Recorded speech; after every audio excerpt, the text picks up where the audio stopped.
Enfin, l'original est de retour pour une nouvelle vidéo. Donc du coup, dans cette vidéo, on va faire une preview de WrestlePalooza. WrestlePalooza. Bref, c'est le pay-per-view qui a été renommé en hommage à la ECW qui avait un pay-per-view nommé WrestlePalooza durant les années 90. Et là maintenant, la WWE réutilise ce nom WrestlePalooza pour leur pay-per-view qui arrive le 20 septembre, un samedi, et qui d'ailleurs sera le premier pay-per-view qui sera diffusé sur ESPN. Pour ceux qui ne sont pas au courant, ESPN, c'est maintenant le nouvel endroit qui est alternatif au WWE Network. Sauf que là, c'est plus cher vu que c'est genre 30 balles et qu'il n'y aura même pas les exclusivités qui étaient disponibles au WWE Network. Là où tu avais le droit de regarder des pay-per-views genre WCW en 1989 pour juste 10 balles. Là maintenant, tu auras juste le droit au show hebdomadaire, si je pense bien, et au show qui se passe actuellement, hein, et tu devras payer 20 balles de plus. Si tu veux mon avis, c'est cracher sur la tête des fans. Mais bon, hein, c'est TKO, hein, encore une fois. Hein. On est de belle humeur hein, avec TKO qui est à la charge. Hein.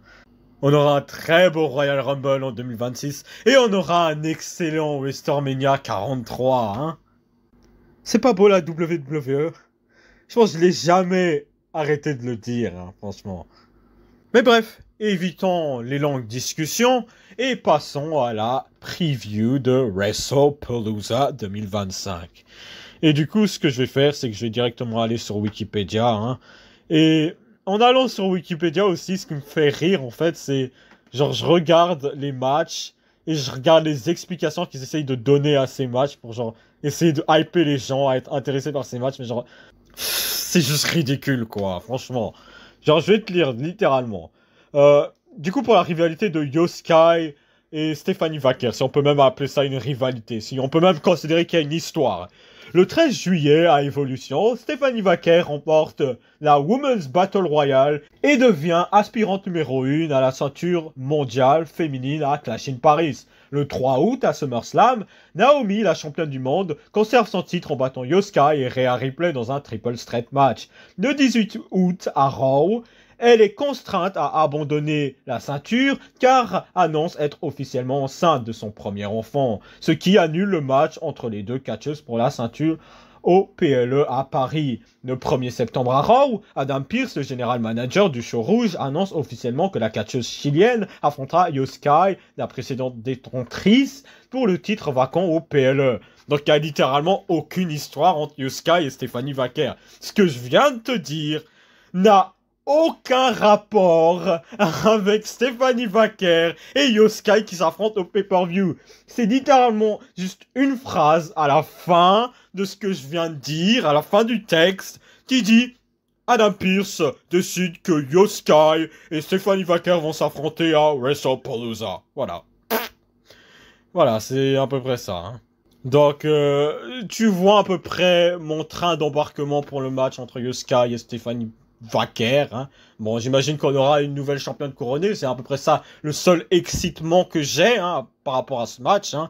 Je pense que Io Sky va peut-être gagner le match, même si je pense que, à mon propre opinion, je pense que ce serait une bonne idée de mettre le titre sur Stephanie Vaquer, hein, parce que c'est un visage nouveau. Hein. Genre Io Sky, elle a été championne, si elle gagne le titre encore une fois, qui en a à faire vraiment. Donc, je mise sur une victoire de Io Sky, mais si Stephanie Vaquer gagne, mais ce sera bien aussi, quoi. Mais je pense qu'ils vont quand même faire gagner Io Sky juste pour sécurité, j'imagine, même si qu'il en a réellement à foutre. Hein. Genre, tu peux mettre le titre sur n'importe quelle personne qui vient d'NXT et genre, personne ne battra d'un cil, quoi. Genre, bref. Tu peux faire venir Lola Vice directement à Raw où il va faire gagner le titre et genre, personne ne battra d'un cil, quoi. Genre, la preuve, Tiffany Stratton est championne là maintenant. Qui bat d'un cil, vraiment. Elle est même pas dans le show, hein. Elle est littéralement même pas dans le show, donc voilà. Bref. La suite est John Cena qui affrontera Brock Lesnar dans ce qui est dit qui sera le main event de WrestlePalooza 2025. Et du coup, ce match, j'ai pas trop de hype au niveau storyline. J'ai un peu intrigué par rapport à genre l'idée de ce match qui arrive.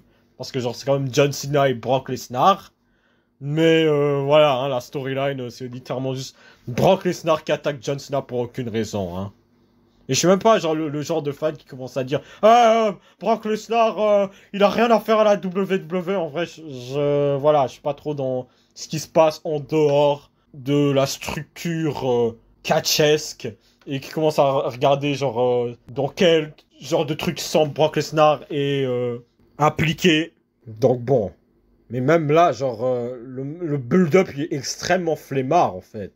C'est quand même l'un des derniers matchs de John Cena. Et genre, tu vas avoir un John Cena contre Brock Lesnar avec aucun réel build-up. Juste Brock Lesnar qui revient à SummerSlam pour aucune raison, qui attaque Cena. Puis après, il l'attaque encore une fois à SmackDown pour aucune raison, encore une fois. Puis après, tu fais une promo de gaulement avec R-Truth, là, littéralement. Genre là, on se dit, en fait, avec cette promo là qu'il a fait avec R-Truth, tu te demandes réellement si Brock Lesnar il est heel ou face. Parce que genre, si Brock Lesnar était réellement heel dans la storyline, pourquoi il a pas juste F5 R-Truth directement sur le moment? Genre là, il était limite en train de genre refaire le segment de Raw avant le Royal Rumble 2020, là où genre R-Truth il avait genre cassé le kayfabe de Brock Lesnar et il commençait à rigoler legit. Genre là, ok, c'était un bon moment. Là, il réessaye de répéter le truc, mais genre ça marche pas en fait. Parce que là, on est dans une storyline qui est censée être, j'ai l'impression, sérieuse, où Brock Lesnar il attaque John Cena avec un motif presque assassin, j'ai l'impression. Mais là, on le voit juste en train de jouer le jeu de R-Truth, là, qui recommence à être un attardé mental et il commence à dire ouais, John Cena, c'est mon frère. C'est mon héros d'enfance, bref. Alors que, genre, il y a quelques mois, il était en mode tout sérieux, il commençait à raser sa tête et dire ouais, c'est plus le temps des blagues. Et voilà, maintenant, il est de retour, hein. Le Golemon R-Truth, hein. Mais voilà, bref, je digresse encore une fois. Et du coup, Brock Lesnar, il F5 R-Truth et il littéralement se déchire son pantalon et on voit littéralement son slip-bar, quoi. Bref. J'en ai pas parlé de ce segment. C'était vraiment de la merde. De la merde, vraiment. Mais bref. Et du coup, John Cena, après, il a cuté une promo à Raw. Si je me trompe pas, il a dit que il était prêt pour Brock Lesnar, qu'il avait pas peur de Brock Lesnar et qu'il allait le battre à WrestlePalooza. Bref, voilà. Même pas, il essaye de comprendre pourquoi Brock Lesnar l'attaque. Genre, c'est vraiment une storyline merdique. Je pense que Brock Lesnar va gagner le match. Enfin, je sais pas, en vrai. En vrai, que John Cena ou Brock Lesnar gagne, encore une fois, qui en a réellement à foutre. Parce que John Cena, après ça, il a 2 matchs encore dans sa tournée. Et Brock Lesnar va disparaître, sans doute. Donc voilà. Qui gagne, qui en a réellement à foutre.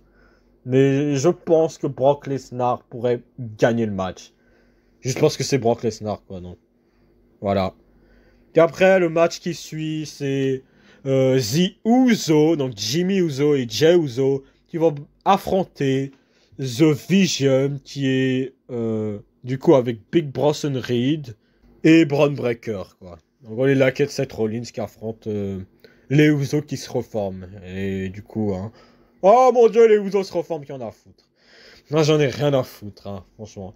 C'est un match qu'on a littéralement à peu près déjà vu, quoi. Genre, c'est le match de SummerSlam, sauf qu'à la place de Roman Reigns, qui a du star power, tu le remplaces par Jimmy Uso, qui en a aucun. Donc ce match devient automatiquement un match de laquais. Donc c'est un match dont j'ai réellement rien à foutre, encore une fois. Et c'est probablement les 2 Braun qui vont gagner le match, hein, donc qui en a réellement à foutre, encore une fois. Puis après, match numéro 4. Oh, le Mixed Match Tag AJ Lee et CM Punk contre Becky Lynch et Seth Rollins.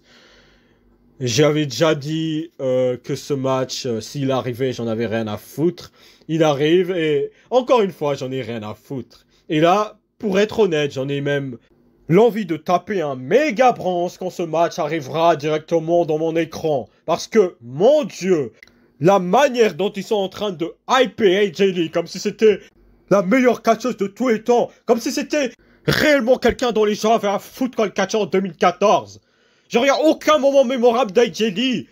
Genre, les seules raisons pour lesquelles on se souvient d'elle, c'est parce qu'elle se tapait littéralement toutes les personnes dans le roster. C'est littéralement juste ça.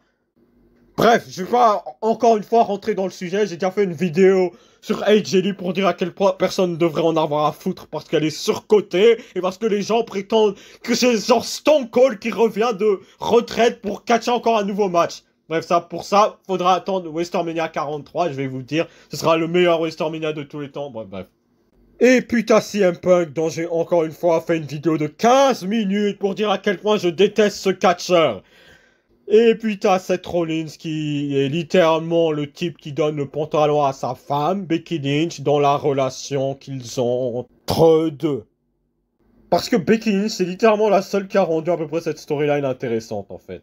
Parce que tout ce qu'elle a fait, en fait, c'est juste émasculer CM Punk et Seth Rollins pendant l'entièreté de la storyline, en fait. Mais à part pour le moment où, genre, elle a ragé en mode choqué quand elle a vu AJ Lee, alors que c'est juste une meuf de genre 1m50 et 40 kilos, donc... Je vois pas en quoi quelqu'un devrait être genre effrayé de voir AJ Lee face à face dans les yeux, genre c'est juste stupide à ce point-là, donc voilà. Et du coup pour ce match mixte, je pense que AJ Lee et CM Punk vont gagner le match juste pour donner aux fans d'internet un beau moment, un feel good moment, youpi! Mais je pense que Rollins et Becky Lynch devraient gagner le match juste pour donner de la hit. Et genre je pense que Becky Lynch devrait genre donner un low blow à CM Punk pendant le match, ce serait marrant. Ça donnera des rappels de Clash in Paris, ça aussi. Hein. Donc voilà. Et du coup, pour le 5e match, Cody Rhodes, champion du monde, va défendre son titre contre Drew McIntyre dans un match simple pour le championnat indisputé de la WWE. Et je vais te dire, oh mon dieu, ce match... J'en ai tellement rien à foutre, c'est incroyable, waouh. J'en ai tellement rien à foutre ce match. Genre le match il a quasi aucun build-up en fait. C'est juste Drew McIntyre qui est en mode, après avoir gagné un match en faisant équipe avec Logan Paul pour battre Randy Orton et Jelly Roll. Ils se sont d'un coup poussés des ailes et se disent ouais je vais devenir champion du monde. Genre réellement. Genre, le gars, il était en train de se faire humilier par Jelly Roll il y a quelques mois. Et là, maintenant, ils se sont poussés des ailes, enfin, pour devenir champion du monde. Ah oui, vraiment. Genre, en fait, cette bêtise, c'est l'équivalent de genre, si t'as Stone Cold, genre pendant Armageddon 2000, ou je sais pas quelle chose se terminait, là, 2000 par. Et en gros, il avait un match célébrité guest spécial, et il faisait équipe avec genre Jim Carrey, pour affronter genre Dean Malenko et Perry Saturn. Genre, c'est cet équivalent, en fait. Genre, tes main eventers, tu les mets dans une position où ils sont, genre, inférieurs comparés à une célébrité, en fait. Et genre, on est censé prétendre par après que c'est ces mêmes main eventers qui doivent main eventer un pay-per-view. Genre, Drew McIntyre, c'était clairement la personne la moins importante dans le match qu'ils avaient eu avec Jelly Roll, Logan Paul, Randy Orton à SummerSlam 2025. C'était la personne la moins importante. La personne dans laquelle le match était centré, c'était si Jelly Roll allait savoir catcher, en fait. Et après, il y avait Logan Paul qui était en beef avec Jelly Roll. Puis après, il y avait Randy Orton qui venait aider Jelly Roll. Puis Drew McIntyre, il était juste là au milieu. On savait même pas vraiment pourquoi il faisait équipe avec Logan Paul. Et genre, c'est le 4e gars dans un match par équipe à SummerSlam qui est maintenant le main eventer potentiel d'un show maintenant à WrestlePalooza. C'est là où on en est, en fait. C'est là où on en est. Et la feud. Oui, parlons de la feud, en fait. La feud, c'est littéralement, ouais, Drew McIntyre qui sont d'un coup, maintenant, poussés des ailes. Et il clémore Cody Rhodes à travers une table d'annonceurs, du coup. Et Cody Rhodes disparaît pendant 3 semaines, quoi.